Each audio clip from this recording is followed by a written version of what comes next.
Another story that made the headlines is the remake of the Disney classic Snow White and the Seven Dwarfs.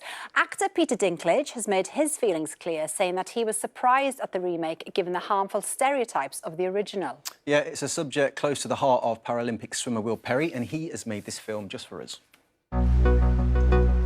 Last year, I achieved a dream, competing in the Paralympic Games in Tokyo. But when the applause ended and the Games were over, it felt like the abuse I've suffered throughout my life started again. I have a rare genetic condition called achondroplasia, the most common form of dwarfism. Around 1 in 25,000 are born with it.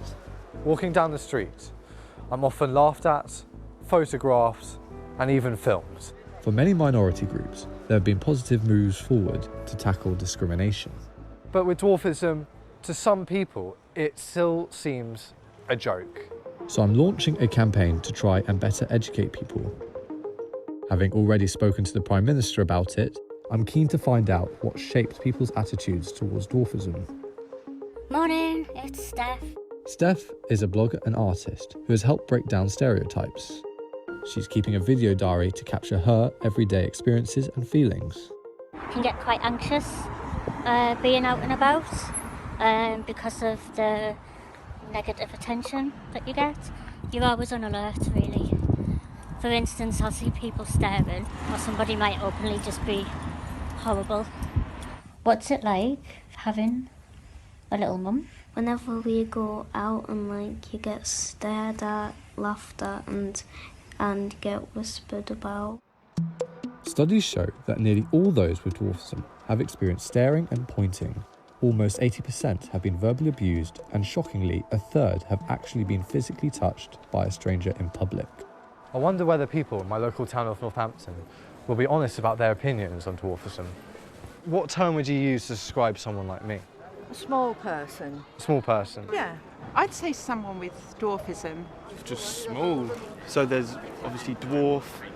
I mean, but me personally, I don't really know the meanings. There are two separate meanings. So dwarf can be used obviously medically, but midget is incredibly offensive. Right, I didn't even know that. So where would you typically see someone like myself?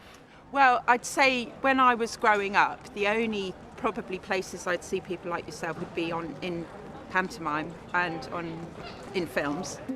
But there is change happening, and Dr. Erin Pritchard, a disability studies and education lecturer at Liverpool Hope University, has been leading the way.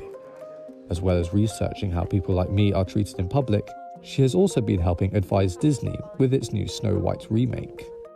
Tell me about what you found in your research. Some of the main findings was that people with dwarfism, they receive a lot of social abuse, and not just, sort of staring, name calling, but people, having rocks thrown at them, being followed. And as a result, a lot of them avoid places. When people with dwarfism use a wheelchair or a mobility scooter, the amount of unwanted attention drops. Now, that's not to say other disabled people don't get unwanted attention, but they're not figures of fun. So you've recently advised Disney on the new Snow White remake. How did it go? Well, it's still ongoing. So I was asked to be a consultant before Christmas. My recommendations are based on how we can still have a family-friendly sort of film, but without pointing and laughing at dwarfs. I think it's actually a good opportunity to change the representation, not ban it, but change it. But not everyone's happy. Game of Thrones actor Peter Dinklage, who has dwarfism, has openly criticised the remake. Disney, though, has said it is going to avoid reinforcing stereotypes from the original animated film. Meanwhile, Dr. Erin's campaigning has proved that things can change. Marks & Spencer has renamed its Midget Gem sweets after she raised concerns about the word. And the academic is keen that people with dwarfism are appreciated for what they do, not what they look like. Positive representations, more true-to-life representations where, a person with dwarfism is just a school teacher or, works in a bank, anything. Those are the kind of jobs we do. It's time that everyone understood the realities of life with dwarfism and to stop making us the butt of the joke. The Paralympics are fantastic, but I can't wait for that to come round every 4 years for everyone else to see us in a different light. Well, plenty of food for thought there, and thank you to Will as well.